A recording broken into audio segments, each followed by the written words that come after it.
Hello friends, welcome back to my channel जिसका नाम है एम होम साइंस इंडिया। और आज हम बात करने वाले हैं कार्बोहाइड्रेट की। हमने अपनी पिछली वीडियो में आपको बताया था कि पोषक तत्व कितने प्रकार के होते हैं, कौन कौन से होते हैं। तो एक बार हम थोड़ा रिवीजन कर लेते हैं। पोषक तत्व हमारे 6 टाइप के मैंने आपको बताए थे। 6 प्रकार के हमारे पोषक तत्व होते हैं, जिसमें प्रोटीन है, कार्बोहाइड्रेट है, जल है, वसा है, विटामिन है और आपका खनिज लवण है। ओके, तो ये आपके 6 प्रकार के पोषक तत्व होते हैं, जिनमें से प्रोटीन से रिलेटेड वीडियोस मैंने आपको बना के दी हैं। और आज हमारा जो टॉपिक है वो हमारा कार्बोहाइड्रेट है।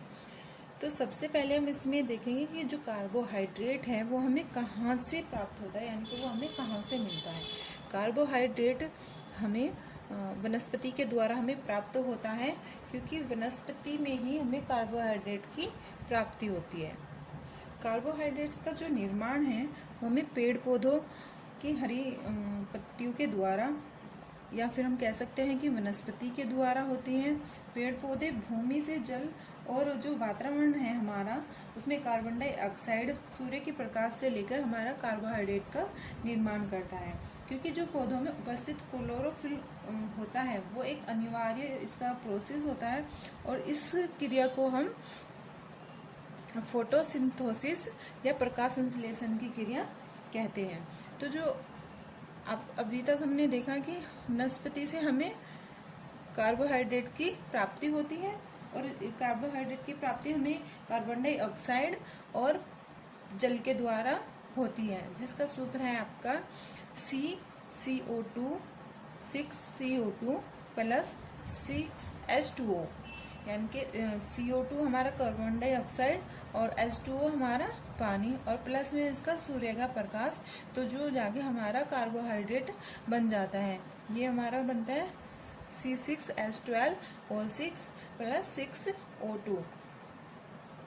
अब हम बात करते हैं कि जो हमारा कार्बोहाइड्रेट है वो हमारे किन किन रासायनिक यौगिकों से मिलकर बना हुआ है। कार्बोहाइड्रेट हमारा कार्बन, हाइड्रोजन और ऑक्सीजन से मिलकर बना हुआ है। इनका जो सिंबल है वो कार्बन का C, हाइड्रोजन को H और ऑक्सीजन को O के द्वारा हम इसको देख सकते हैं। कि कहीं भी हम जब इनको जानते हैं तो हमारा C, H और O से हम इनका पता लगा सकते हैं कि हमारे कौन से यौगिक का नाम है। इसमें जो हाइड्रोजन और ऑक्सीजन का जो अनुपात है, इसमें 2:1 का अनुपात इसमें पाया जाता है। यही अनुपात हमारा पानी में भी पाया जाता है। इसी यौगिक के कारण इसका नाम हमारा कार्बोहाइड्रेट पड़ा, जिसका सूत्र इन्होंने बताया है CnH2ON है, जहाँ N का जो कार्बन है वो हमारा परमाणुओं की संख्या को दर्शाता है।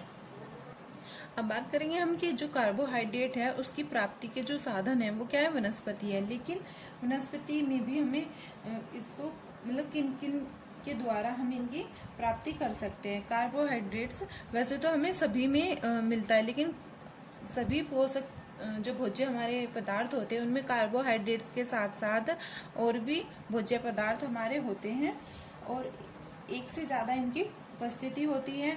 लेकिन कुछ भोज्य पदार्थ जिन्हें ऊर्जा भोज्य पदार्थ के नाम से हम मतलब जानते हैं, उन्हें कार्बोहाइड्रेट्स सबसे ज़्यादा इसमें अहम है।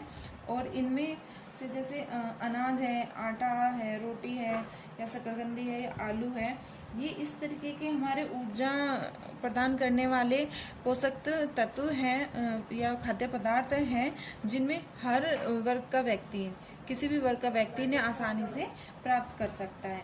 जब निर्धन वर्ग की बात आती है तो निर्धन वर्ग जो व्यक्ति होते हैं वो अपनी ऊर्जा की जो प्राप्ति होती है वो हमेशा किससे प्राप्त करते हैं, अनाज से। चाहे वो कोई सा भी अनाज हो, वो अनाज के द्वारा अपनी ऊर्जा की प्राप्ति कर लेता है। कार्बोहाइड्रेट की प्राप्ति को बताने के लिए हमने इसको 2 भागों में डिवाइड कर दिया है, 2 भागों में इसको बांट दिया है। इसमें से एक तो इसका है कि मीठे कार्बोहाइड्रेट या शर्करा, मीठे कार्बोहाइड्रेट या शर्करा, इसे शर्करा के नाम से भी हम जानते हैं। और दूसरा इसमें आपका आता है फीके कार्बोहाइड्रेट या स्टार्च। या स्टार्च के नाम से भी हम इसको जानते हैं।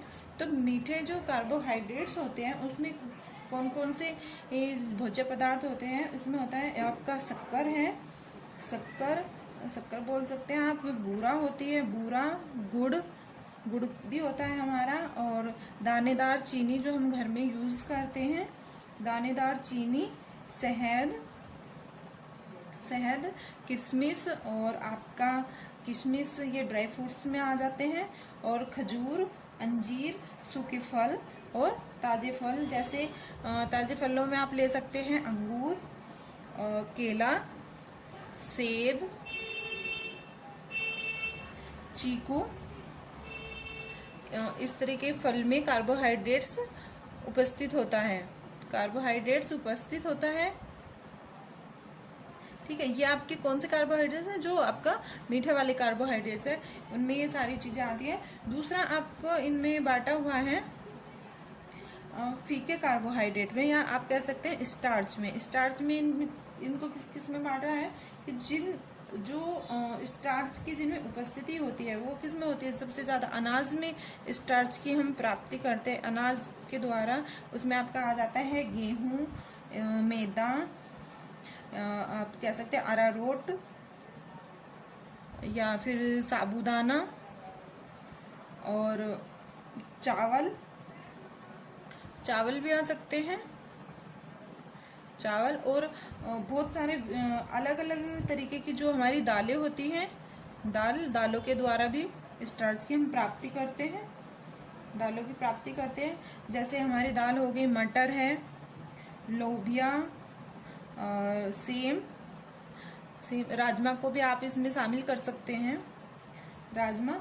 इन सब चीज़ों में आपका स्टार्च की उपस्थिति होती है। और जो अलग अलग प्रकार के कंदमूल होते हैं या मूल भाजियाँ होती हैं, जैसे आपका आलू है, अरबी है, शकरकंदी है, मतलब कि जो आपकी जो जड़ वाली सब्जियां होती हैं, शकरकंद, और जिमीकंद भी एक नाम से एक सब्जी आती है, उसमें भी बहुत अच्छे से कार्बोहाइड्रेट पाया जाता है।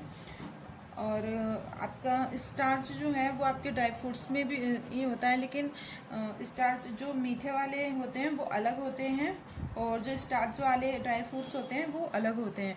तो स्टार्च वाले जो ड्राई फ्रूट्स होते हैं उसमें आपका आ जाता है बादाम, काजू, मूंगफली, और आप इस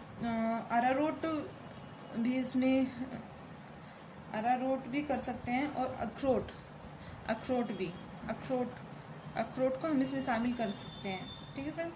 तो ये सारी चीज़ें इनमें स्टार्च मिलता है। और जो आपका कच्चा केला होता है ना, कच्चा केले में भी आपको स्टार्च की प्राप्ति बहुत अच्छे से हो जाती है, क्योंकि आप जो देखोगे कि जब केला कच्चा होता है तो वो फीका होता है, लेकिन जब केला पक जाता है तो वो मीठा होता है। आपने देखा होगा कि जो मधुमेह के जो पेशेंट होते हैं, जो डायबिटीज़ के जो पेशेंट होते हैं, उनको केला अलाउ नहीं होता, वो उनका जो केला होता है वो डॉक्टर्स उसको खाने के लिए मना करते हैं।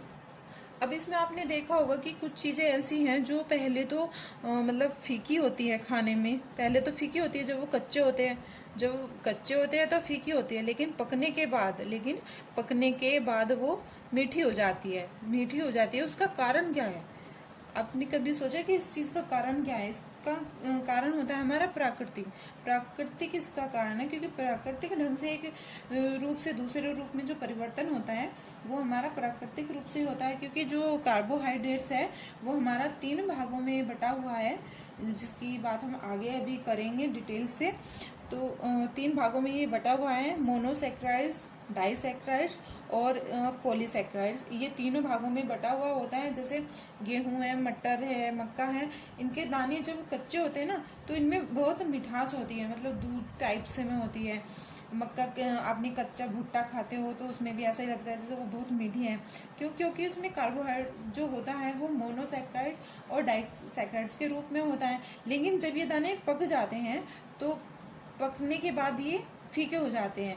ये का कारण होता है कि जो शर्करा है वो स्टार्च के रूप में परिवर्तन हो गया है, और इसमें अब कुछ पदार्थों में पॉलीसैकेराइड जो शर्करा में परिवर्तित हो जाती है। जैसे केला है, केला क्या होता है कि जब कच्चा होता है तो फीका होता है, लेकिन पकने के बाद फिर वो मीठा हो जाता है, इसलिए इसमें स्टार्च आ जाते हैं। लेकिन जब वो मीठा हो जाता है तो उसमें क्या होता है, उसमें फिर शर्करा बन जाती है, क्योंकि जो शर्करा है वो हमारा मीठे में यूज होती है। मीठे कार्बोहाइड्रेट को हम शर्करा के रूप में भी हम जानते हैं, अभी हमने इसके बारे में बात की थी। लेकिन जो कुछ पदार्थ ऐसे होते हैं जो पकने के बाद में क्या होता है, उनका जो सेल्यूलोज एक कार्बोहाइड्रेट्स का एक पार्ट है पॉलीसैकेराइड्स में, ठीक है, वो अधिक कैड़ा हो जाता है। जैसे गाजर मूली होती है, भिंडी होती है, जिसको देसी लैंग्वेज में बोलते हैं कि ये मतलब अब ये बिल्कुल पक चुकी है, खाने लायक नहीं रही है, नेड़ा हो गई है, तो इस टाइप की वो उसमें वो इसलिए हो जाती है, वो लकड़ी टाइप से, में आपने हाँ गाजर में भी देखा होगा, वो लकड़ी टाइप से इसलिए हो जाती है, जो उसका सेल्यूलोज का जो फॉर्म होता है वो बिल्कुल टाइट हो जाता है, इसीलिए ये सब होता है। तो इसका जो कारण था वो कार्बोहाइड्रेट के रूप में प्राकृतिक परिवर्तन होता है, जिसकी वजह से मोनोसैकेराइड डाइसैकेराइड में बदलती है, और डाइसैकेराइड हमारा पॉलीसैकेराइड में बदलता है। तो पहले तो ये जब मोनोसैकेराइड्स की फॉर्म में होता है तो फीका होता है, और जब पॉलीसैकेराइड्स की फॉर्म में आता है तो ये मीठा हो जाता है, क्योंकि जो इसके अणु हैं, अणु मोनोसैकेराइड्स में कम होते हैं, एक सिंगल अणु होता है, डाइसैकेराइड्स में फिर 2 या 2 से 2-4 अधिक होते हैं। लेकिन जो पॉलीसैकेराइड्स होते हैं उनमें बहुसंख्यक अणु होते हैं, और अणुओं की संख्या होती है, इसीलिए ये सब होता है। तो अब आगे हम बात करते हैं कार्बोहाइड्रेट के वर्गीकरण की। जैसे मैंने अभी आपको बताया था कि कार्बोहाइड्रेट को हमने 3 भागों में बांटा हुआ है, मोनोसैकेराइड्स, डाइसैकेराइड्स और पॉलीसैकेराइड्स। मोनोसैकेराइड्स को हमने फिर इसको 3 भागों में बांटा है, ग्लूकोज, फ्रैक्टोज और ग्लैक्टोज। डाइसैकेराइड्स को भी हमने 3 भागों में बांटा है, सुक्रोज, माल्टोज, लैक्टोज। लेकिन जो पॉलीसैकेराइड्स है उसके कई भाग होते हैं, जैसे स्टार्च, डेक्स्ट्रीन, ग्लाइकोजेन, सेल्यूलोज और पैक्टिन। सेल्यूलोज की भी हम बात कर रहे थे, ठीक है, कि ये कड़ा हो जाता है, कड़ा होने के बाद अपना रूप परिवर्तित कर लेता है। सेल्यूलोज जो होता है ये मनुष्य जो है इसको पचा नहीं सकता, क्योंकि इसमें मनुष्य की जो बॉडी होती है उसमें पचाने वाले एंजाइम्स मनुष्य के पास नहीं होते, लेकिन जानवर इन्हें आसानी से पचा लेते हैं, ठीक है। और तो अब हम इनकी बात जो है डिटेल में करेंगे कि कि मोनोसैकेराइड्स क्या होता है, क्या ग्लूकोज होता है, क्या फ्रैक्टोज होता है। जो मोनोसैकेराइड्स है ये कार्बोहाइड्रेट की सबसे सरल इकाई है, सबसे मतलब लचीली इकाई आप कह सकते हैं कि ये मोनोसैकेराइड्स की ही होती है। ये एक एकल सिंगल इकाई है, और इसके जो संयोजन है वो बहुत जटिल कार्बोहाइड्रेट्स के द्वारा बनते हैं, क्योंकि मोनोसैकेराइड्स में 3 प्रकार की शर्करा पाई जाती है, ग्लूकोज, फ्रैक्टोज और ग्लैक्टोज। लेकिन फ्रेंड्स आपको सभी को मतलब पढ़ते हैं तो पता ही है कि इनके नाम याद रखना कितना मुश्किल है, और कौन से में कौन सा है, मोनो में कौन सा है, डाई में कौन सा है, पॉलीसैकेराइड्स में कौन सा है। तो इसको हम याद करने के लिए एक ट्रिक मैंने यहाँ बनाई हुई है, तो आप भी इसे अच्छे से याद कर सकते हैं। मतलब ट्रिक से आपको ये पता चल जाएगा कि हाँ मतलब ये वाले जो पॉइंट है ये मोनोसैकेराइड्स में आते हैं। तो ट्रिक है गले फल गले, यानी कि गले से ग्लूकोज, फल से फ्रैक्टोज और फिर गले से ग्लैक्टोज, यानी कि गले फल गले, ग्लूकोज, फ्रैक्टोज, ग्लैक्टोज। तो अब हम बात करते हैं ग्लूकोज की। जो ग्लूकोज है हमारा, ग्लूकोज रासायनिक दृष्टिकोण से सबसे सरल शर्करा है। क्योंकि ये बहुत जल्दी से अपना एक्शन दिखा देती है, अपना असर दिखाती है। यह पानी में घुलनशील होती है, विचारशील होती है, और ये चीनी की अपेक्षा कम मीठी होती है।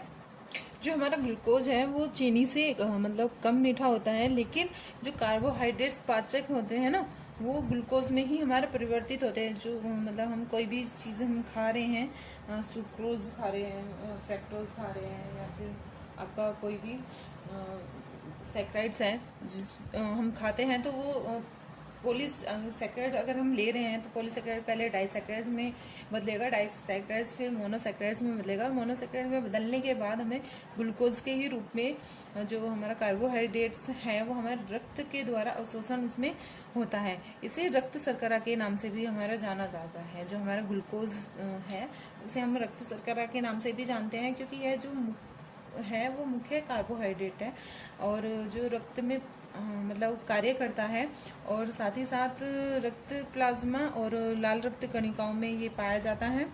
और केंद्रीय नाड़ी संस्थान इसका जो मुख्य ऊर्जा प्रदान करने का जो स्रोत है, और जो रक्त में इसकी जो मात्रा होती है वो 80 से 100 मिलीलीटर होती है। और ग्लूकोज का पाचन न होने के कारण यह सिर ही अभिशोषित होकर ऊर्जा उत्पन्न करने लगता है। अब अगर हम बात करें कि शरीर की जो ऊर्जा की आवश्यकता नहीं होती तो फिर ग्लूकोज करता क्या है? ग्लूकोज क्या करता है कि ग्लूकोज ऊर्जा में परिवर्तित होकर एक पॉलीसैकेराइड्स ग्लाइकोजन में परिवर्तित हो जाता है और हमारे जो यकृत होता है और यकृत की जो मांसपेशियां होती है उसमें इकट्ठा हो जाता है, यानी कि स्टोर हो जाता है जब हमें ऊर्जा की एक्स्ट्रा एनर्जी नहीं होती। लेकिन हमारे पास क्या होती है? एक्स्ट्रा एनर्जी होती है।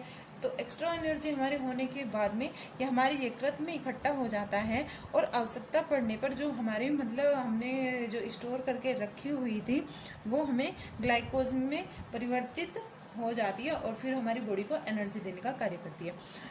मतलब आप समझ सकते हैं कि कोई भी जैसे घर में मम्मी सब्जी ले आती है, कोई दाल ले आती है, तो क्या करती है जब ज़्यादा हो जाती है, जैसे चीनी लेकर आई, ऐसा तो नहीं है कि एक दिन की लेकर आते हैं, 1 महीने की 2 महीने की एक्स्ट्रा 1-2 किलो ला के रख देते हैं एक्स्ट्रा अलमारी में। लेकिन जो आपका डेली का यूज़ करने वाला बॉक्स होता है उसमें भी रखती है थोड़ा। तो जब और हमारा वो बॉक्स हमारा खाली हो जाता है तो फिर हम अपने उस अलमारी में से चीनी को निकालते हैं और यूज़ कर लेते हैं। तो यही काम हमारे साथ हमारे बॉडी में ग्लूकोज करता है। पहले मतलब जब हमारी बॉडी के पास में एनर्जी होती है लेकिन हमारी बॉडी को उसकी ज़रूरत नहीं होती है, तो वो क्या करता है कि वो यकृत में और मांसपेशियों के साथ मिलकर वो उसे इकट्ठी कर लेता है और जब उसकी ज़रूरत पड़ती है तो उसमें ग्लाइकोजन में परिवर्तित करके उससे हम अपना एनर्जी ले लेते हैं। लेकिन जो ग्लूकोज है, ग्लूकोज को हम अंगूर शर्करा के नाम से भी जानते हैं, रक्त शर्करा के नाम से भी जानते हैं, ठीक है। तो और ये क्या करती है? ये सिर भी अभिशोषित हो जाने के कारण दुर्बल रोगियों को मूर्छा आदि की अवस्था में ग्लूकोज देते ही उसमें होश आ जाता है। तो यहाँ जो है आप क्वेश्चन भी देख सकते हैं। क्वेश्चन आते हैं आपके इस तरीके से कि यदि कोई व्यक्ति मूर्छित हो जाता है तो उसे कौन सी सैकेराइड्स दी जाती है? सैकेराइड्स दी जाती है, इस तरीके से भी पूछ सकते हैं, या फिर नाम दे देंगे आपको कि कौन क्या देते हैं, ग्लूकोज देते हैं या फिर सुक्रोज देते हैं या फ्रैक्टोज देते हैं, इस तरीके से नाम दे देते हैं। तो फिर उनमें से आपको देखना होता है कि उसमें क्या है। तो ये मतलब जो ग्लूकोज है वो हमारे मोनोसैकेराइड्स की फॉर्म में होता है। मोनोसैकेराइड्स की जो फॉर्म में होता है तो वो बहुत जल्दी से हमारा काम शरीर में एकदम से एनर्जी देना शुरू कर देता है, उसे किसी भी फॉर्म में बदलने की ज़रूरत नहीं होती। लेकिन अगर हम ग्लूकोज की जगह कोई दूसरी चीज़ हम देते हैं तो डाइसैकेराइड्स में से अगर हम कोई चीज़ देते हैं तो डाइसैकेराइड्स को बदलने में टाइम लगेगा मोनोसैकेराइड्स में, और मोनोसैकेराइड्स बदलने के बाद वो तब एनर्जी लेगा, तो उसमें वो टाइम लेगा। लेकिन हमारे पास इतना टाइम होता नहीं है कि जिससे वो काम कर सके, ठीक है। तो ग्लूकोज जो है वो तुरंत रक्त में पहुंचकर हमें क्या करता है? ऊर्जा प्रदान कर देता है। और ग्लूकोज को लेने के स्रोत कौन कौन से? ग्लूकोज जैसे कि मीठे पके हुए फल, भरपूर मात्रा में इसमें ग्लूकोज की प्राप्ति होती है, पौधों के रस से, और शहद के द्वारा अंगूर, शकरकंदी, चुकंदर, प्याज, गाजर और सलजम में भी बहुत अच्छे से पाया जाता है। तो यदि कोई व्यक्ति, ये क्वेश्चन कई बार रिपीट भी हो चुका है कि यदि कोई व्यक्ति बेहोश हो जाता है तो उसे कौन सी फॉर्म दी जाती है, कार्बोहाइड्रेट्स की कौन सी फॉर्म दी जाती है? तो ऑलरेडी इसमें आप जो टिक करेंगे वो ग्लूकोज को करेंगे। या आपका क्वेश्चन दूसरा भी आ सकता है, जैसे कि ग्लाइकोजन का संग्रह किस मतलब शरीर के किस भाग में होता है? तो अभी मैंने बताया था आपको, ये पूछ रहा है आपको ग्लाइकोजिन का जो संग्रह है वो शरीर के किस भाग में होता है? शरीर के किस भाग में होता है? वो यकृत में। अभी बताया था आपको कि जब ग्लूकोज होता है, आपको मेरा एग्जांपल हमेशा याद रखना चाहिए कि जो चीनी होती है, घर में मम्मी चीनी लाती है और एक्स्ट्रा अलमारी में रख देती है और कुछ अपने पास रख लेती है, जो डेली हम यूज़ करते हैं। ठीक उसी तरीके से हमारी बॉडी यही काम करती है। हमारे पास जब एनर्जी होती है तो बाकी एनर्जी कहाँ रख देती है? यकृत में। और जब हमें एनर्जी की ज़रूरत होती है तो ग्लाइकोजिन में चेंज करके फिर वो बॉडी को एनर्जी देता है। नेक्स्ट आपका आता है फ्रक्टोज।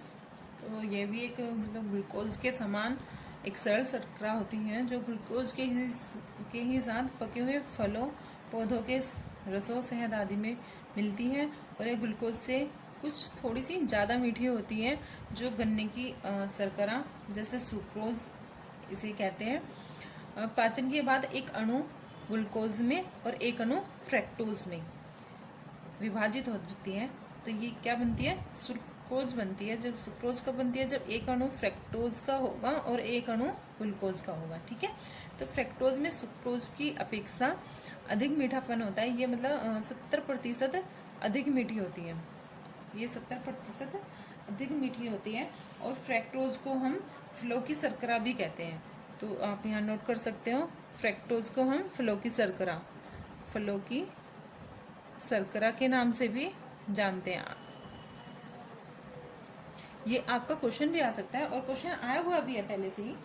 मतलब कि आप क्वेश्चन इस तरीके से दे देंगे कि इसे फलों की शर्करा को कहा जाता है। उसमें नाम देंगे आपको फ्रक्टोज, ग्लूकोज, लैक्टोज, सुक्रोज। ठीक है, तो आप इसमें बता सकते हो कि जो फ्रक्टोज है उसे फलों की शर्करा के नाम से, या एक नाम और है इसको जो लिविलोज के नाम से भी आप इसको जानते हैं। लिविलोज के नाम से भी आप इसे जानते हैं, क्योंकि ये बहुत अधिक मीठी शर्करा होती है और इसमें ग्लूकोज की से भी ज़्यादा फ्रक्टोज की मिठास होती है, 2 गुना ज़्यादा मिठास होती है। शहद में इसकी जो मात्रा होती है वो अधिक होती है और शहद में इसकी मात्रा पूर्ण ठोस रूप में हमें लगभग मिलती है। जो फ्रक्टोज का रासायनिक सूत्र होता है वो ग्लूकोज की तरह ही होता है। आप चाहे तो उसको नोट आउट भी हम कर सकते हैं। जो इसका सूत्र है फ्रक्टोज का C6H12O6, इसका रासायनिक सूत्र है। इसकी जो ग्लूकोज में एल्डिहाइड जो समूह होता है वो फ्रक्टोज में कीटोन समूह होता है और इसे रवे कठिनाई से बनाते हैं। तो इसमें क्या करते हैं, इसके जो रवे होते हैं इसमें वो बहुत ज़्यादा कठिनाई से बनते हैं। नेक्स्ट आपका आता है ग्लैक्टोज। तो जो ग्लैक्टोज होता है, जब आपका ग्लैक्टोज जो खाद्य पदार्थ मतलब नहीं है, ये इसमें ग्लैक्टोज जो है किसी भी पदार्थ में स्वतंत्र रूप से नहीं पाया जाता। ये एक जटिल कार्बोहाइड्रेट है और इसमें जो इसकी जो अवस्था है ये दूध में और फलियों के बीजों के छिलकों में ये मिलता है। दूध के कार्बोहाइड्रेट लैक्टोज के पाचन के बाद मतलब क्या करता है, जो दूध के जो कार्बोहाइड्रेट होते हैं वो लैक्टोज के पाचन के बाद एक अणु ग्लूकोज और एक अणु ग्लैक्टोज का बनाते हैं, जिससे ग्लैक्टोज का निर्माण होता है।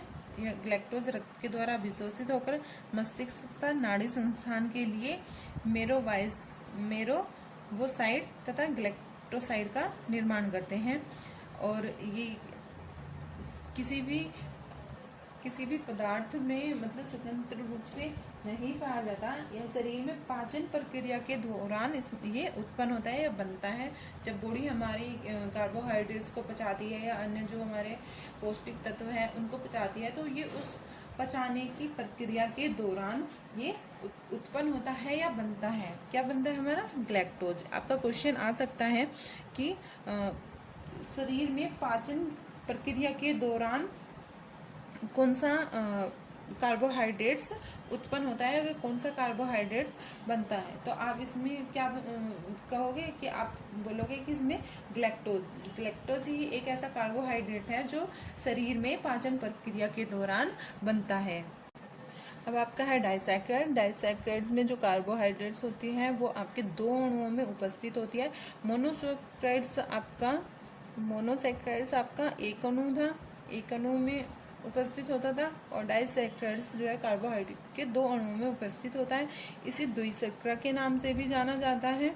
और जो इसका कार्बोहाइड्रेट का सूत्र है, रासायनिक सूत्र है, वो है C12H22O11, यानी कि C12H22O11 है। और डाइसैकेराइड्स क्या होता है कि जल में घुलनशील होता है, ये जल्दी से जल में घुल जाता है।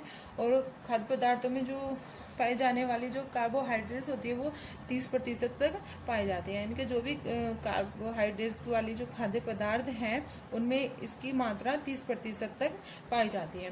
डाइसैकेराइड्स कई प्रकार के कार्बोहाइड्रेट्स होते हैं, या फिर हम कह सकते हैं कि इनमें 3 प्रकार की शर्करा पाई जाती है, सुक्रोज, माल्टोज और लैक्टोज। आप इनको ट्रिक से भी याद कर सकते हैं, आप इनको ट्रिक से भी याद कर सकते हैं।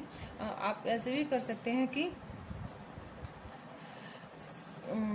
इसमें आप करोगे, इसमें करोगे कि माल लेके सो गया, माँ से माल्टोज, ले से लैक्टोज, सू से सो गया। क्योंकि हमें तो ट्रिक बनानी है, कोई भी हम ट्रिक इसमें बना सकते हैं। माल लेके सो गया। ओके फ्रेंड्स, तो हम यहाँ पे कर देते हैं माल्टोज, लैक्टोज और सुक्रोज। तो जो सुक्रोज होता है वो हमें किससे प्राप्त होता है? गन्ने से प्राप्त होता है, या फिर हमें चुकंदर से प्राप्त होता है। और जो इसे हम क्या कहते हैं? हम इसे चुकंदर की शर्करा भी हम कह सकते हैं। और जो इसमें शक्कर या चीनी की जो भी भोजन में हम प्रयोग करते हैं वो हमारे रासायनिक रूप से सुक्रोज होती है, यानी कि हम उसको रासायनिक फॉर्म में हम उसको चेंज करके डायरेक्ट नहीं लेते, हम उसको रासायनिक फॉर्म में चेंज करने के बाद हम उसका यूज़ करते हैं। क्योंकि सुक्रोज क्या होता है वो बहुत ज़्यादा अत्यधिक मीठा होता है और जल में घुलनशील भी होता है, और इसे रवे बनाने की जो क्षमता भी बहुत रखता है। और इसकी जो स्रोत होते हैं, हम इसकी प्राप्ति कहाँ से कर सकते हैं? गन्ने से कर सकते हैं, चुकंदर से कर सकते हैं, और ताड़ से इसकी हम प्राप्ति कर सकते हैं। तो हम इसे गन्ना की शर्करा भी कहते हैं। और इसमें हम आप क्वेश्चन भी आते हैं, जैसे आपका क्वेश्चन दे सकते हैं कि घरेलू शर्करा के लिए वैज्ञानिक नाम है। घरेलू शर्करा के लिए वैज्ञानिक नाम है।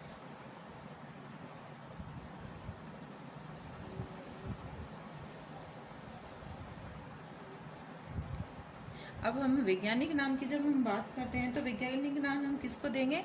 सुक्रोज को देंगे। क्यों? क्योंकि जो सुक्रोज होती है उसे घरेलू शर्करा के लिए हम वैज्ञानिक नाम देते हैं। इसमें सुक्रोज डाइसैकेराइड्स की फॉर्म में होता है, और सुक्रोज जल में घुलनशील होता है। और इसका जो औद्योगिक विधि होती है, औद्योगिक विधि से वृहत स्तर पर इसको हम बनाते हैं। और औद्योगिक के कारण ये पाचन प्रक्रिया के बाद में सुक्रोज, ग्लूकोज, फ्रक्टोज में हम इसको बदल देते हैं। सुक्रोज को गन्ने की शर्करा भी कहते हैं और चुकंदर की शर्करा के नाम से भी जानते हैं, ये मैंने आपको बता ही दिया है। आगे बात करेंगे हम माल्टोज की। ये भी आपका डाइसैकेराइड्स की फॉर्म का एक शर्करा है। इसे जवा शर्करा के नाम से भी जाना जाता है, या हम इसे जवा शर्करा भी कह सकते हैं। ठीक है फ्रेंड्स, इसमें मतलब हर एक शर्करा का अलग अलग नाम से हम इसको जाना जाता है, और इसी के बेस पर क्वेश्चंस भी आपके बहुत सारे तैयार होते हैं। तो इनको ध्यान रखिएगा, या फिर इनको थोड़ा ध्यान से पढ़ना।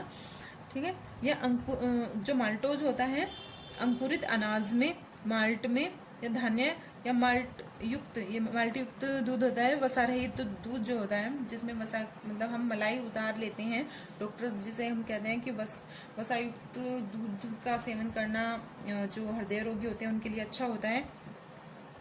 तो माल्ट युक्त दूध में मिलता है माल्टोज। और शरीर में पॉलीसेक्राइड स्टार्च के पाचन से भी माल्टोज बनता है। जो पॉलीसेक्राइड्स की जो फॉर्म होती है उसमें स्टार्च होता है। स्टार्च जब मतलब पाचन करता है, जो पाचन की प्रक्रिया होता है उसमें भी स्टार्च बनता है, और स्टार्च के ग्लूकोज में पाचन होने में मध्यवर्ती पदार्थ माल्टोज होता है, और अंकुरित होने पर भी अनाज का स्टार्च माल्टोज में परिवर्तित हो जाता है। यानी कि जो अंकुरन की जो प्रक्रिया है अनाज की वो स्टार्च की होती है, लेकिन स्टार्च में होने के बाद भी वो माल्टोज में हम परिवर्तित हो जाता है। या फिर आप कह सकते हैं कि जो माल्टोज होता है वो विशेषकर किन चीज़ों में पाया जाता है, जो चीज़ें हम अंकुरित कर सकते हैं, जैसे गेहूं है, दाल है, चने हैं, इस तरह की चीज़ों में हमें माल्टोज मतलब विस्तृत रूप में हम प्राप्त कर सकते हैं। नेक्स्ट आता है आपका इसमें लैक्टोज। लैक्टोज को हम दूध शर्करा भी कहते हैं, माल्टोज को हम जावा शर्करा कहते हैं, ठीक है। तो ये सारी चीज़ें, फ्रैक्टोज को हम फल की शर्करा कहते हैं। तो ये सारी शर्कराओं के हमें नाम याद रखने होंगे। लैक्टोज होता है जो इसकी जो उपस्थिति होती है वो सभी स्तनधारियों के दूध में होती है, यानी कि जो गायें हैं, भैंसें हैं, उनके दूध में लैक्टोज की उपस्थिति होती है, या फिर आप कह सकते हैं कि दूध में लैक्टोज पाया जाता है। और लैक्टोज जो अन्य डाइसैकराइड्स होते हैं उसकी अपेक्षा थोड़ा कम मीठा होता है और घुलनशील होता है।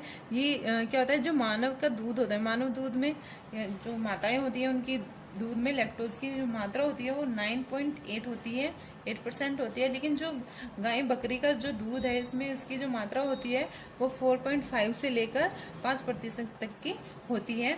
इसमें आपसे क्वेश्चन भी हम मतलब पूछे जाते हैं और आगे भी पूछे जाएंगे कि लैक्टोज को किस शर्करा के नाम से जाना जाता है, दूध की शर्करा के से जाना जाता है, या फिर आपसे पूछा जा सकता है कि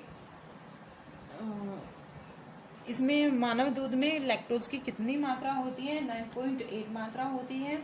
और या फिर आपसे पूछ सकते हैं कि इसमें गाय या बकरी का जो दूध होता है उसमें लैक्टोज की कितनी मात्रा होती है, 4.5 से लेकर 5% तक की इसमें मात्रा या प्रतिशत होता है।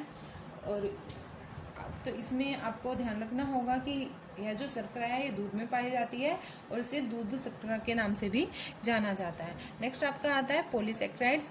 अब तक हमने बात की थी मोनोसैकेराइड्स की और डाइसैकेराइड्स की। आपका तीसरा आता है पॉलीसैकेराइड। मोनोसैकेराइड्स में आपका एक अणु होता है और डाइसैकेराइड्स में आपका 2 अणु होते हैं। और जो पॉलीसैकेराइड्स है इसमें 3 या 3 से अधिक कार्बोहाइड्रेट्स की जो इकाइयाँ होती हैं, इकाइयाँ कह सकते हैं, या फिर कह सकते हैं कि इसमें अणुओं की उपस्थिति होती है। इससे अधिक इकाइयों के कारण ये जटिल कार्बोहाइड्रेट होते हैं। अब तक जो मोनोसैकेराइड्स है ये एक सरल कार्बोहाइड्रेट्स हैं, और ये जो डाइसैकेराइड्स हैं ये भी सरल कार्बोहाइड्रेट्स में ही आती हैं। लेकिन जो पॉलीसैकेराइड्स है, पॉलीसैकेराइड्स एक जटिल कार्बोहाइड्रेट्स है और यह पानी में अघुलनशील होती है, यानी कि जो इसका स्वाद होता है वो फीका होता है। जैसे कि अब मैंने आपको बताया भी था कि जो केला होता है वो फीका होता है, या उससे पहले भी हमने बताया था कि जो कार्बोहाइड्रेट्स है उसको हमने कार्बोहाइड्रेट्स को प्राप्ति के साधन में हमने 2 भागों में बांट लिया था, एक फीका कार्बोहाइड्रेट शर्करा और मीठा कार्बोहाइड्रेट स्टार्च। इस तरीके से कुछ ऐसे ही किया था। तो स्वाद में फीके होते हैं। पॉलीसैकेराइड्स को निम्न इस तरीके से हमने 5 भागों में इसको डिवाइड किया है। पहला इसका स्टार्च, डेक्स्ट्रीन, ग्लाइकोजेन, सेल्यूलोज और पैक्टिन। इसमें भी हम आपको ट्रिक बता सकते हैं। इसमें जो आपकी ट्रिक बनती है वो बहुत ही मतलब मज़ेदार ट्रिक है, आप कर सकते हैं। जो ये स्टार्च होता है, स्टार्च को आप स्टार्च ना बोल के आप इसको स्टोर्च बोल सकते हैं। स्टोर्च यानी कि बैटरी जो लाइट होती है, ठीक है। स्टोर्च पकड़ यानी कि पैक्टिन, स्टोर्च पकड़, डेक्स गीली हो गई साफ कर, डेक्स गीली हो गई साफ कर, है ना। तो ये आपकी ट्रिक बन सकती है इस तरीके से। मतलब आप कोई और भी ट्रिक बना सकते हो जिस तरीके से आपको याद रहे, अच्छे से याद हो जाए।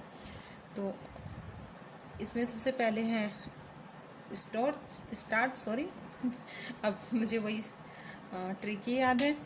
तो इसमें हम सबसे पहले बात करेंगे स्टार्च की। जो स्टार्च क्या होता है, जो कार्बोहाइड्रेट का एक मुख्य यानी कि आप बोल सकते हो कि मेन जो फॉर्म होती है कार्बोहाइड्रेट की वो स्टार्च होती है। और ये एक पौधे अपने अंदर कार्बोहाइड्रेट का संग्रह करके रखते हैं और इसे भोजन में ऊर्जा का यह मुख्य साधन माना जाता है स्टार्च को, क्योंकि स्टार्च के द्वारा ही सभी अनाजों के अंदर स्टार्च की फॉर्म मिलती है। जो हमारा अनाज होते हैं जैसे गेहूं होता है या मैदा होता है या अरारोट भी बोल सकते हैं हम, और चावल, इन सभी में स्टार्च होता है। और स्टार्च की जब हम बात करते हैं ये जड़ वाली सब्जियों में, कंदमूल में, बीज में, फलों में भी मौजूद होता है। और ये ठंडे पानी में घुलनशील होते हैं, क्योंकि जो ठंडा पानी होता है उसमें ये जल्दी से नहीं घुल पाता, जल्दी से क्या ये घुल ही नहीं पाता। और जो हमारा कार्बोहाइड्रेट्स होता है इसकी जो मुख्य जो मेन प्रोसेस होता है वो हमारा स्टार्च का ही होता है। ठंडे पानी में ये घुल नहीं पाते, लेकिन जो गर्म पानी होता है, गर्म पानी में डालने से ही इनकी जो कोशिका की जो दीवारें होती हैं वो एकदम से फट जाती है। और फटने के बाद क्या होता है कि गर्म पानी इनकी कोशिकाओं के अंदर चला जाता है और अंदर जाने के बाद जो इनके छोटे छोटे कण होते हैं वो बाहर की तरफ निकल जाते हैं। और निकलने के बाद जो पानी होता है वो इन्हें सोख कर फूल जाते हैं। और इसी प्रक्रिया को हम जिलेटिनीकरण की जो प्रक्रिया कहते हैं।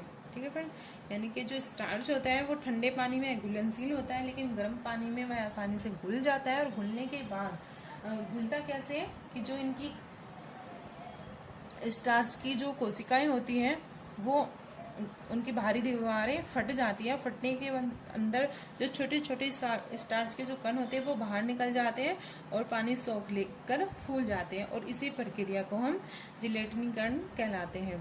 पौधों के जो बीज है जैसे मक्का है, मोटे अनाज है, चावल, राई, गेहूँ, ये बहुत इम्पोर्टेंट्स हैं, जिसमें अधिक से अधिक इस कार्बोहाइड्रेट्स का 70% तक का भाग पाया जाता है। यानी कि जो कार्बोहाइड्रेट्स होती हैं स्टार्च के फॉर्म में वो 70% तक इसमें पाई जाती है। जबकि जो फलदार जो पौधे होते हैं या जो सूखे बीज होते हैं जैसे सेम, मटर, उसमें स्टार्च का जो औसत भाग आप लगाएं वो आपका 50% का होता है। यानी कि जो आपका ग्लूकोज की जो इकाइयाँ होती हैं उनमें वह व्यवस्थित होने के ढंग पर स्टार्च अणुओं के गुण पर निर्धारित होते हैं। हर पौधों में मतलब अलग अलग गुण होते हैं। इनकी जो संरचना वाले स्टार्च का जो कण जमा होता है, जैसे आलू में जमा होने वाले स्टार्च अणुओं की आकार और उनकी संरचना, और जो जैसे चावल है, मक्का है, गेहूं है, इनमें स्टार्च की अणुओं की संरचना आकार में सूक्ष्मदर्शी की सहायता से देखी जा सकती है। लेकिन जो इन सब के अलावा जो अलग अलग स्टार्च होते हैं उन सबके अलग अलग गुण होते हैं। जैसे घुलनशीलता का गुण या गाढ़ा होने की जो इनकी क्षमता होती है, जो या इनका स्वाद होता है या सुगंध होती है, इनमें सब में डिफरेंस पाया जाता है। जैसे गेहूं का जो स्टार्च होता है उसमें कण जो होते हैं क्या होते हैं, अंडाकार होते हैं। और जो मक्के का स्टार्च का जो कण होता है वो थोड़ा छोटा होता है, गोल भी हम कह सकते हैं, या फिर हम उससे कह सकते हैं कि वो कन्या गुण होता है। अब जो स्टार्च की जो मतलब स्रोत क्या होता है कि हमें स्टार्च कहाँ से प्राप्त होता है। स्टार्च हमें प्राप्त होता है साबूदाने से, अखरोट से, या फिर जड़ वाली सब्जी जो तरकारियाँ जिन्हें हम कहते हैं, या फिर कच्चे केले के द्वारा। जी हाँ, कच्चे केले में स्टार्च से पाया जाता है। क्यों? क्योंकि वो फीका होता है। फीका होने के कारण उसमें स्टार्च की मात्रा होती है। जो अलग अलग भोज्य पदार्थ होते हैं, जो कार्बोहाइड्रेट्स जो प्राकृतिक रूप से जो इनमें मतलब डिफरेंस आप देख सकते हैं कि जो अनाज के बीज होते हैं वो जब कच्चे होते हैं तो उनमें कार्बोहाइड्रेट्स क्या होता है, मोनोसैकेराइड और डाइसैकेराइड्स की फॉर्म में होते हैं। तो इसलिए जो उनका मिठास होता है वो ज़्यादा होता है। और जब अनाज पक जाता है तो वो कार्बोहाइड्रेट्स की फॉर्म किस में बदल जाती है, स्टार्च में बदल जाती है। और स्टार्च में बदलने के बाद क्या होता है कि उनका वो मतलब पकने के बाद फीका हो जाता है। जैसे मक्का है, मटर है, या फिर गेहूं भी आप ले सकते हैं। और इसके ठीक उल्टा फलों में होता है कि जब जैसे फल कच्चे होते हैं तो फीके होते हैं, लेकिन जब वो पक जाते हैं तो वे मीठे हो जाते हैं। इसमें क्या होता है कि जो स्टार्च होता है, जो डाइसैकेराइड्स होता है, वो मोनोसैकेराइड्स में परिवर्तन हो जाता है और उनमें मिठास आ जाता है। आपका नेक्स्ट पॉइंट आता है डेक्स्ट्रिन। डेक्स्ट्रिन भी ये एक क्या है, पॉलीसैकेराइड्स की एक फॉर्म है, पॉलीसेकेराइड्स की एक शर्करा का नाम है, जो स्टार्च की अपेक्षा मतलब जो स्टार्च होता है स्टार्च से थोड़ा कम जटिल होता है, लेकिन थोड़ा कम जटिल होता है, और ये अंकुरित अनाजों में अधिकता से मिलता है। यानी कि जो अंकुरित होने वाले जो अनाज होते हैं जैसे गेहूं है, चने हैं, दाल है, उनमें अधिक मिलता है। और अनाजों में अंकुरण की जो क्रिया होती है उस टाइम पे अनाज का स्टार्च पहले डेक्स्ट्रीन में परिवर्तित होता है, उसके बाद स्टार्च में परिवर्तित होता है। जैसे ब्रेड है, केक है, बिस्कुट, और जो आप रोटी खाते हैं, रोटी के ऊपर जो पपड़ी बन जाती है, पपड़ी के ऊपर वाले भाग में हमें क्या मिलता है, डेक्स्ट्रीन मिलता है। इस पे भी आपका क्वेश्चन आ सकता है कि रोटी के ऊपर वाले भाग से हमें क्या प्राप्त होता है, डेक्स्ट्रीन होता है, स्टार्च होता है या सेल्यूलोज होता है। तो आप इसमें बता सकते हैं कि आपको यहाँ पे डेक्स्ट्रीन प्राप्त होता है। और जो मक्के की जो शक्कर और शहद में भी इसकी थोड़ी उपस्थिति होती है। नेक्स्ट का आता है ग्लाइकोजेन। ग्लाइकोजेन का जो जंतु होता है वो भी स्टार्च भी कहते हैं, ठीक है, क्योंकि इसी रूप में जंतु कार्बोहाइड्रेट को अपने अंदर संग्रह करते हैं, और शरीर में ग्लाइकोजेन की जो उपस्थिति होती है वो यकृत और उसकी मांसपेशियों में इकट्ठी हो जाती है। तो इस पे भी आपको अभी मैंने बताया भी था कि क्वेश्चन कैसे आता है कि जो ऊर्जा होती है या ग्लाइकोजेन की जो उपस्थिति यकृत उसे इकट्ठा कर लेता है, तो उसको क्या कहते हैं, उसकी प्रोसेस को क्या कहते हैं, ग्लाइकोजेन कहते हैं। ग्लाइकोजेन भी हम कह सकते हैं।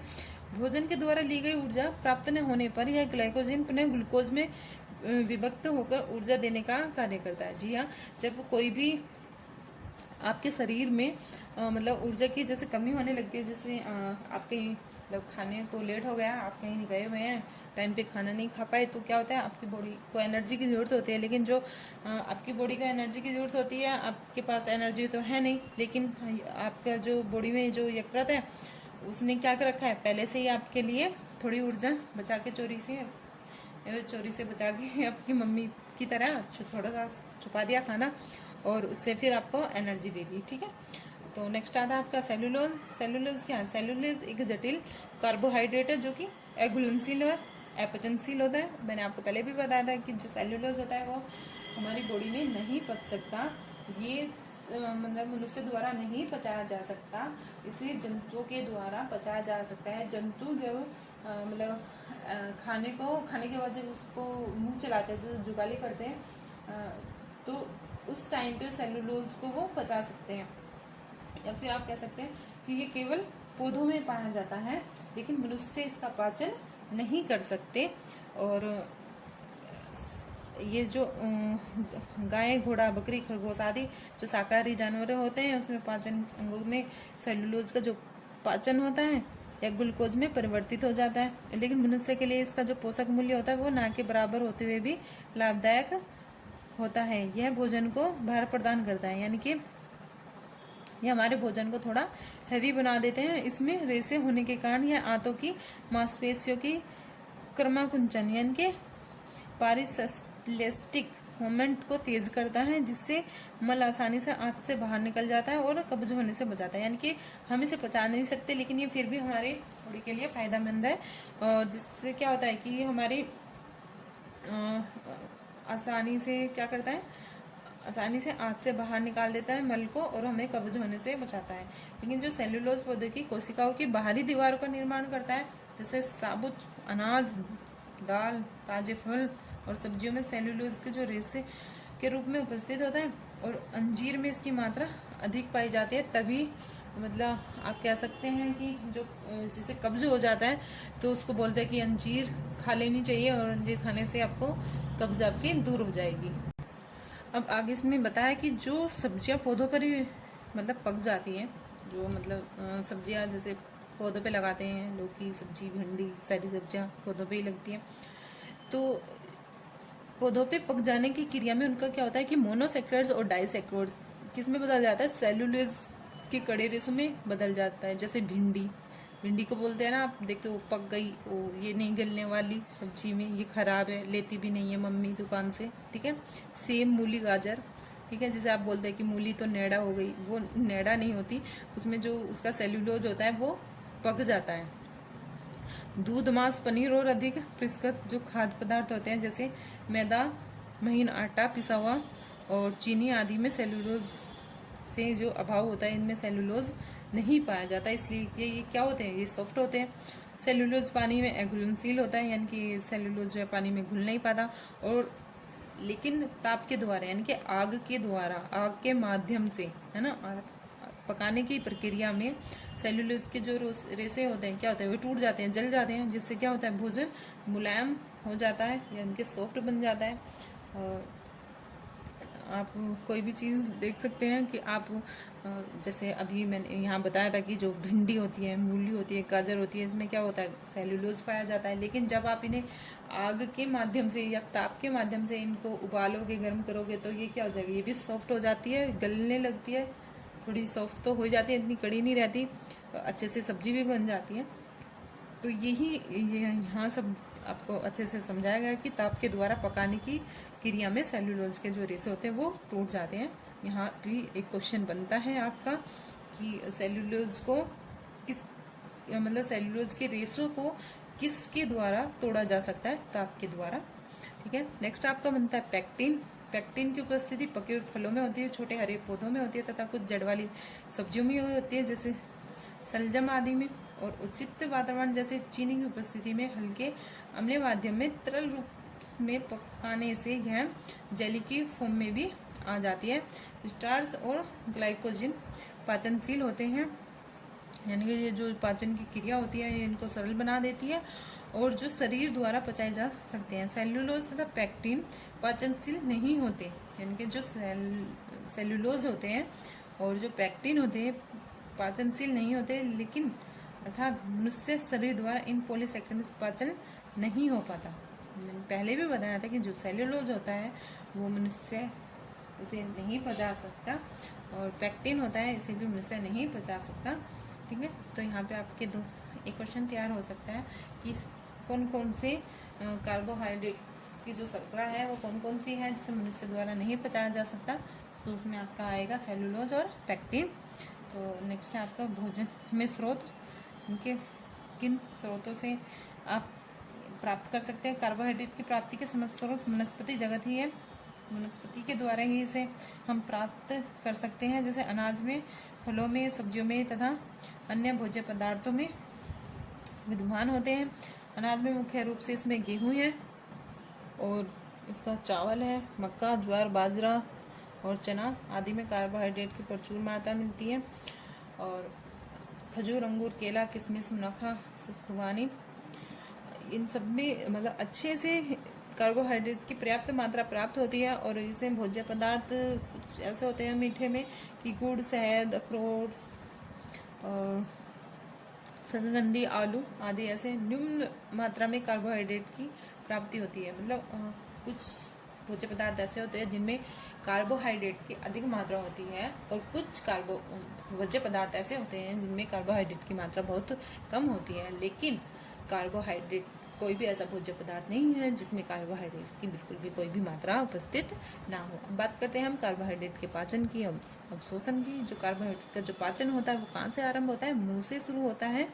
और जब भोजन चबाया जाता है तो चबाते हुए क्या होता है कि एक लार के संपर्क में आता है, और लार में एक तरह का अल्फा एमाइलेज पाया जाता है जिसे हम टाइलिन कहते हैं, और टाइलिन की जो क्रिया होती है वो स्टार्च का परिवर्तन होता है, स्टार्च का परिवर्तन डेक्स्ट्रीन में होता है तथा माल्टोज में हो जाता है।